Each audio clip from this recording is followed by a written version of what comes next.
Hello and welcome to the official podcast of Palate Exposure, featuring Ilona Thompson, a podcast for those seeking the ultimate in wine, food, and travel. Each week she interviews winemakers, chefs, celebrities, and a variety of guests that shape the way we enjoy life.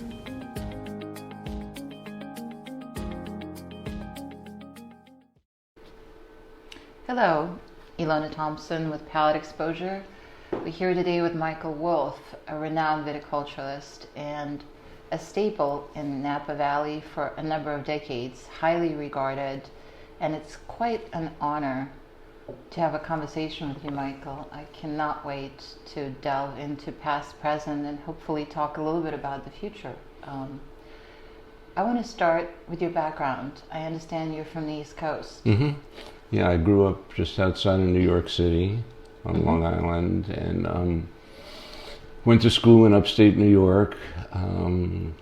Graduated with a bachelor's in history. Liberal arts. Liberal arts. And once that was done, it struck me that I had learned to read and write, but I didn't have anything that I could do anything with unless I wanted to go to school some more.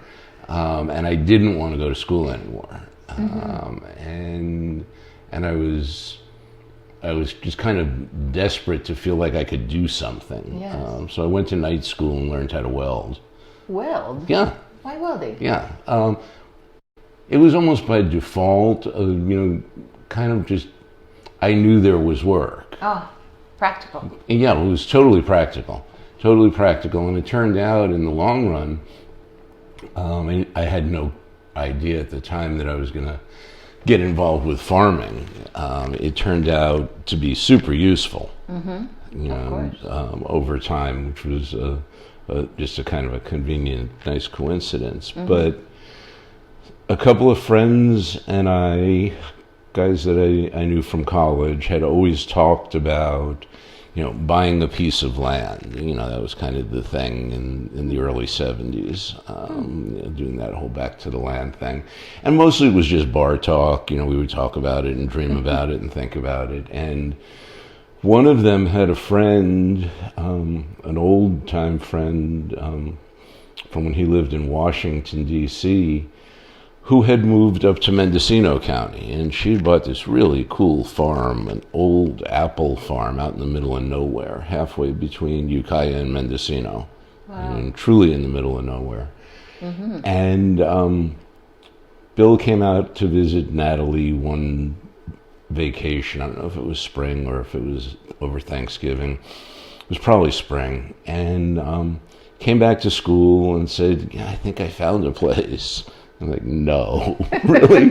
We're actually going to do this?" And there was this big tract of land that had been owned by Louisiana Pacific, big lumber company, and they had logged it in probably the late 1950s. And, just a corporate decision decided they were not going to log it again, ever. That either it was growing back too slowly or it was too remote or something, for whatever reason. So they sold it, and this guy bought it and split it up into anything from, I think he actually had some parcels there that were a full section, like 640 acres, and then all the way down to 40s. So we decided to do it.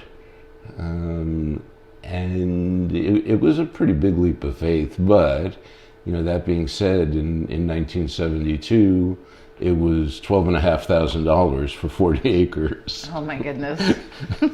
But 40 acres was all you were getting. There was nothing there. There was no power, there was no phone.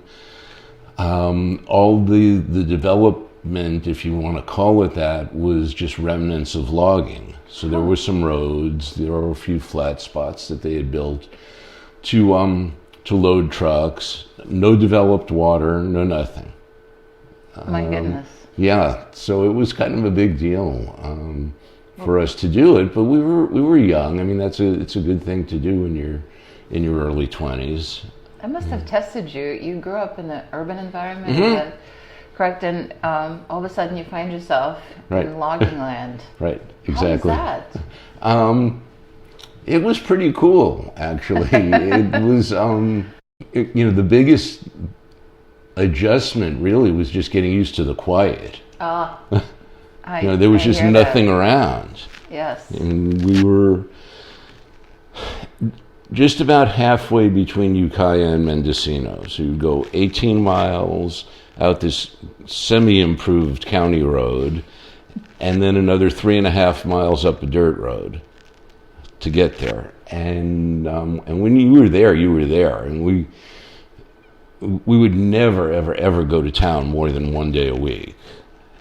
Because it took all day. Of course. No, I understand. I've spent some time in Anderson Valley, which is not nearly as remote. Yeah. But for those of you that have been to Mendocino Coast, they know exactly what we're talking about. For those that haven't, it's worth to experience that. Yeah. Your mind is so much quieter, and you actually get to be with yourself. You have no other choice. Right. To be helpful. Right. Yeah, and all we were, there was a great sense of urgency about everything that we did, because we got there in the early spring. We had to wait for things to dry out a little bit to even be able to get up the road. Yeah, for sure. We stayed with Bill's friend in the valley below where we were for a week or so, and then we were able to get up there, and then we needed to make a place to live before next winter. It's like a Survivor edition, early. Yeah. Early on. Yeah. So it was very focused. We worked incredibly hard, and it was just an amazing experience, very, very rewarding experience, because the reality set in. Like the first day we were there, if you didn't do it, it wasn't going to happen. Wow, what a life lesson. Yeah. How old were you? I was 22. Oh my goodness. 21, 22. Wow. That's quite a powerful introduction to reality. Yeah, it was. Most 22-year-olds. It was, but, given the choices, it kind of beat Vietnam. Indeed. Yeah. So, yeah, and did that for a while. When we went, we literally had all of our worldly belongings and all of our money with us. And we knew we were going to just burn through it, because there was no way we could do anything on the outside to make money. We needed to build stuff. Yep. Wow. So what a concept. So we did that, and first winter, I left during the first winter and went and stayed with some friends in Eugene, because I needed to make money, and I was the only one without they had marketable skills. I had my welding skills. That was where that happened. One of them was a carpenter, the other a commercial photographer. So they had stuff they could do. And so I went up to Eugene, worked in a big steel fabricating place up there, and it was good to just get away. Sure. And be away from each other. It was a pretty intense thing. So there was 3 of you? Just 3 single guys. Got it. And the dog. Important? Important, absolutely. Absolutely. And came back and worked all the next summer on the place, and then needed to make money again. And I decided, in my own wisdom at the time, that I wanted to be a logger. Yeah. Wow. Yet another very physical expression. Well, we were all in really good shape. Because all we did was work. Okay. But That's hard work.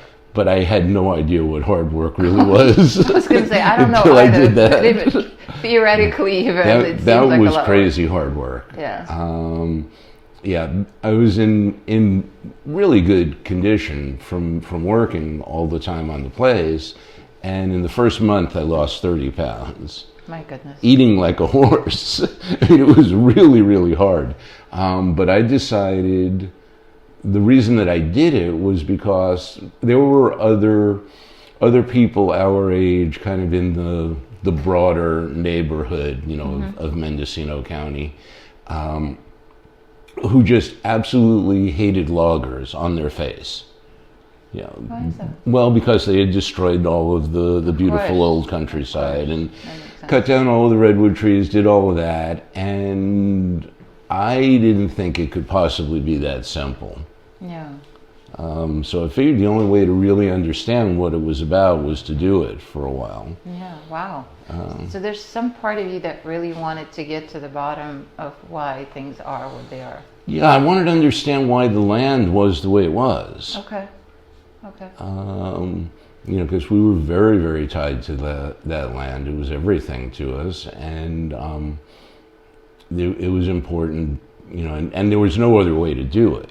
Just sitting there talking about what bad people the loggers wasn't going to get anywhere.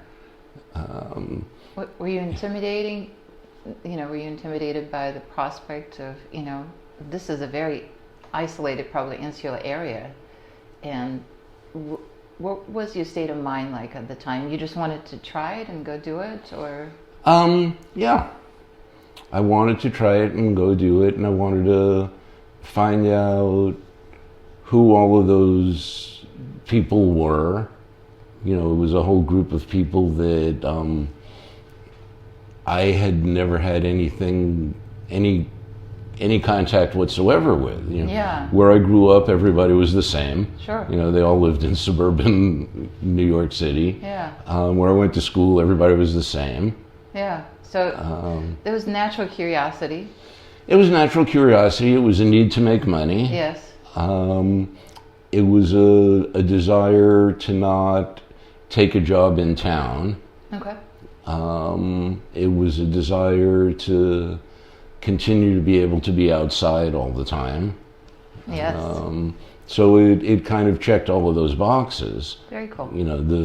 The stupidity and the dangerous part of it wasn't anything I was thinking You were about. young. None of us think I about was that. young and indestructible and all of that Exactly. stuff. So I did that for 5 summers. Wow. Yeah, and I thought that after that amount of time I had learned what I was going to learn, and I hadn't gotten really badly hurt, which was just a matter of time. I mean, that just happens to everybody who does that long enough. It's just a very weird, dangerous environment. So I stopped doing it. But what I learned truly, and it was another one of those life lessons, was that the guys in the logging industry were just like everybody else. There were good ones and there were bad ones. Mm-hmm. And I think it's true in every profession, every trade. And what I'm doing now, there are people who are really good farmers and there are people that are really bad at it, and they do it anyhow. And they all get lumped into one bucket. They're all farmers. That is such an important point. It was the same with the loggers. Yeah. They were all bad guys. Well, Yeah. not really. Some of them were, Yeah. but some of them were really good guys. I think whenever we know very little about the subject matter, we tend to assume, like you said, lump everything together. So if you don't know much about viticulture, anybody that practices it becomes somebody that you're impressed by. Right. But you just made such a great point that that's not how it is at all. Mm-mm. So have you made friends? Was it kind of a community that that you became a part of as a result of not just residing but working so closely? The people who lived there, I never really got to be friends with, just one family of the people that I worked with. Mm-hmm. But there was a real community of people who lived there. Mm-hmm. Even though, and excuse me, being close together, is a relative thing. I mean, everybody had a minimum of 40 acres. Yeah. So you would walk a lot, and but there were, I would say, what we considered to be a community was probably 30 people. Okay. Something like that, but all totally independent. Okay. The community piece of it was more of a social thing than anything else. There was an odd, and it never dawned on me until way later, but there was an odd sort of lack of working together that I think just stemmed from everybody being there because they wanted to be independent. That is so interesting. So they're so wedded to that it just, that's yeah, a space. you kind of lost the notion of asking for help. Huh. And I still suffer from that today. I mean, that was kind of a permanent mindset for me. That is so interesting because that's the value that gets praised so often. The whole communal thing, the camaraderie, the, helpful hand of the There neighbor. was all of that.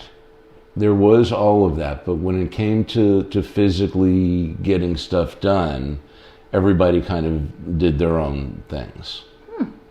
That's really quite interesting. And there were some exceptions, but as a rule, everybody really focused on their own stuff. So you said it really cemented, in many ways, how you deal with life today, right? So there's something about it that was really seminal. Oh, absolutely. And I think mostly it was that notion of if you didn't do it yourself, it wasn't going to happen. I think it should be on the poster. A very big poster that everybody looks at every day. Yeah, but there's definitely a downside to Yeah. it. I think when you go through life that way, you miss out on some stuff. True. But everything's a trade-off, right? Absolutely. This country was founded on one of the core principles is independence. So I think it's such a huge value, and a lot of us got so away from that. Right. The self-reliance piece of it, and it sounds like that's exactly what you practiced at a very young age. Yeah. I mean, we learned that because we had to, and it stuck. And I think you have to. There's a bunch of pieces that come after that. That you just because you're self-reliant doesn't mean you can be irresponsible. Yes, that's true. That there's still the responsibility to the bigger whole. But being so close to the land, again, so early on, Yeah. had to have given you such a powerful perspective on that connection. Yeah, it was an amazing experience. I mean, people throw around the term life-changing experience. That's a pretty cheap throwaway kind of term that people use. But that really was. I mean, that was kind of a big deal. Wow. And you stuck with it. I mean, Oh, yeah. you were there, you said 5 summers, so you continued that lifestyle for another Continued that lifestyle. And interestingly, the reason that I left was that I wound up getting bored. that just doing the day-to-day. Yeah. How much wood can you cut? How much time can you spend in the garden? Yeah. Once all the big infrastructure stuff was done, then you were just doing life on the farm. Yes. And it wasn't quite enough because it wasn't a real farm. I mean, Right. because it was not farmland. It was up in the woods, and yeah, you could. We had a nice little orchard, and we had a nice garden, but there just wasn't quite enough to do. And you had to cook, so you had to learn We had that to skill. cook. Yeah. Are you still a good cook? Okay, I eat. I survive. Got it. So we had developed a friendship with the first person that we met when we got to Ukiah was the new accounts lady at the Savings Bank of Mendocino County. Well, we drove across the country with probably, I think we each had like $10,000, so like $30,000 in cash, Right. driving across the country. So we wanted to open a bank account that felt like a grown-up thing to do, and there was this wonderful woman who was the new accounts lady. She was just really sweet, really helpful and welcoming, and we got to be pretty close friends with her family, who had a great old homestead type family farm just at the beginning of Boonville Road when you turn to leave Ukiah and head towards Anderson Valley. I think I know where that is. Just right there on the left. Wow. And, gorgeous spot. Great spot. My God. Great spot. And they had pears and prunes and some vineyard. And over the years, from time to time, I would help Adrian, mostly during harvest, and drive a tractor and move bins around for him, and just little stuff. Sometimes during the summer, because with one of our logging jobs, I actually spent the summer with them because it was out by Lake Pillsbury, so it was a long drive, and the guy that I was working for lived in Ukiah, so I stayed with Jenny and Adrian, and so I would help him on the ranch in the evening, move irrigation pipe and stuff like that. And when I got tired of living out in the woods, I went and talked to him about, maybe this farming thing would be something I'd be interested in doing. I kind of like this. And I knew nothing. I mean, really nothing. Wow. I had not even the smallest clue about how to grow a grapevine. And he couldn't give me a job. He was barely making a living, for his family. They had 60 acres, and he did most of the work himself, but he had 2 kids that were still in high school, and so it just wasn't going to happen. But right about at that time, Andy Beckstoffer had bought the old Mendocino State Hospital property in Ukiah, actually in Talmadge, just south and east of Ukiah.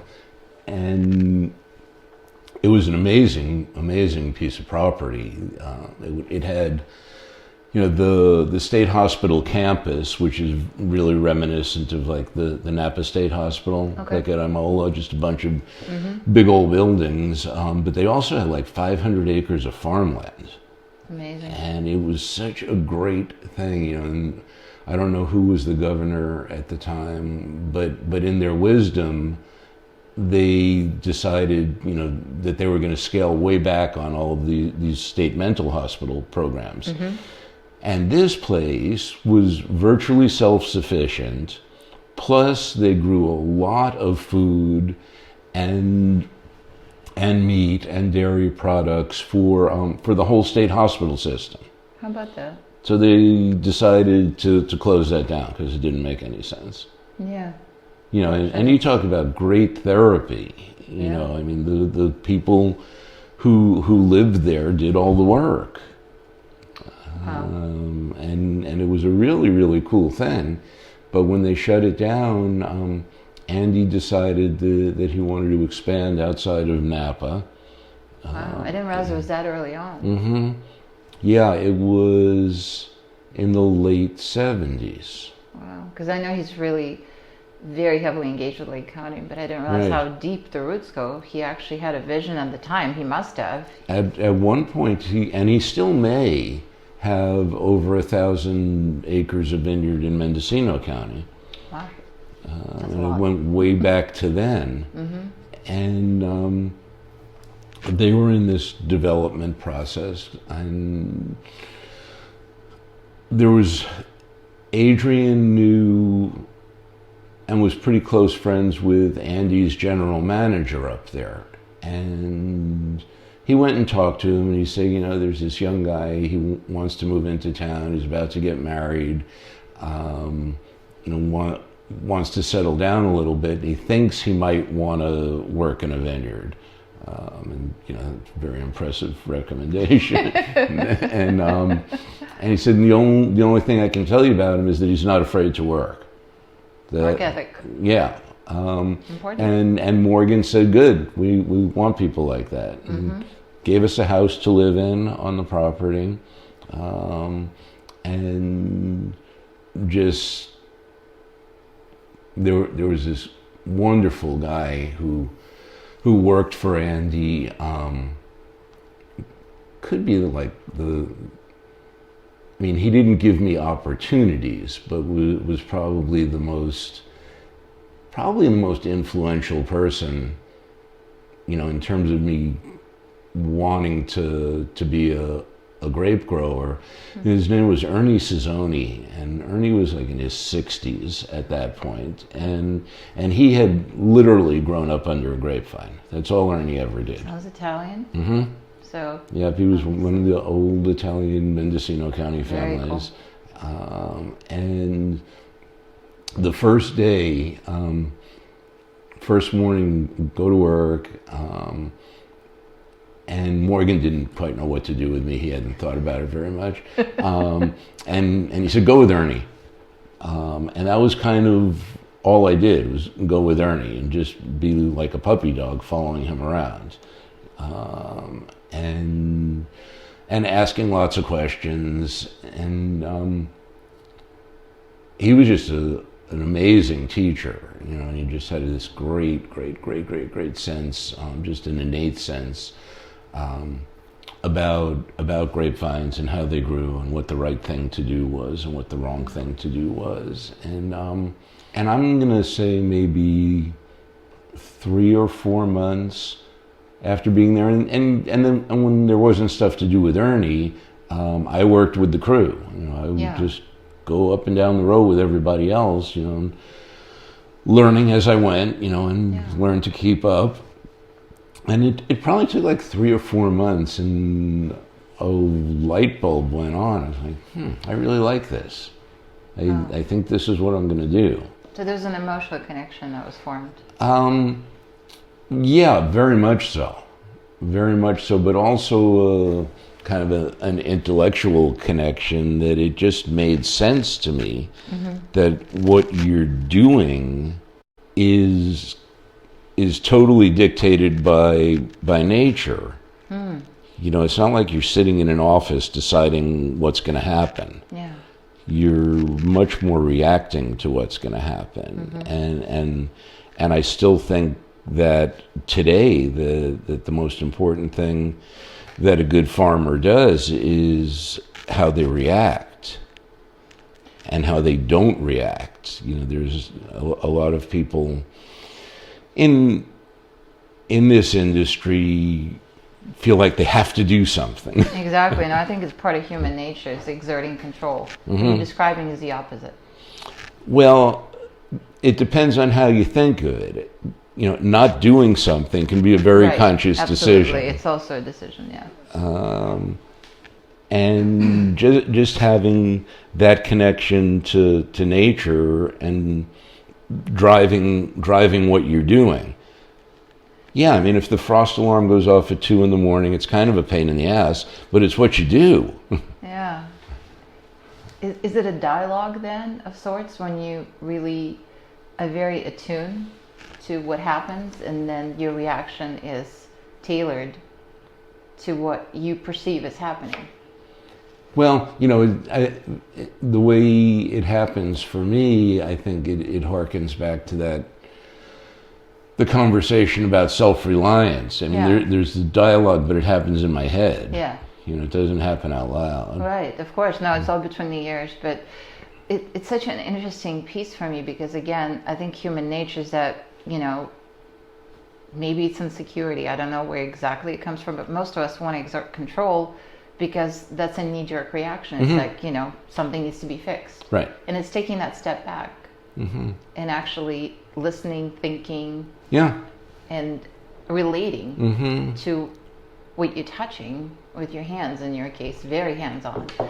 Meaning that, it's not remote. You're not writing in a piece of paper and then something happens in some other realm. You actually are, in fact, very directly involved with your craft. Yeah, and I think, you need to pay a lot of attention to what the vines are telling you. Yeah. Because they're the ones that are, telling you what they need. The conclusion of this interview can be found in the next podcast, already available for your download. Thanks again for tuning in to the official podcast of Palate Exposure, featuring Ilona Thompson.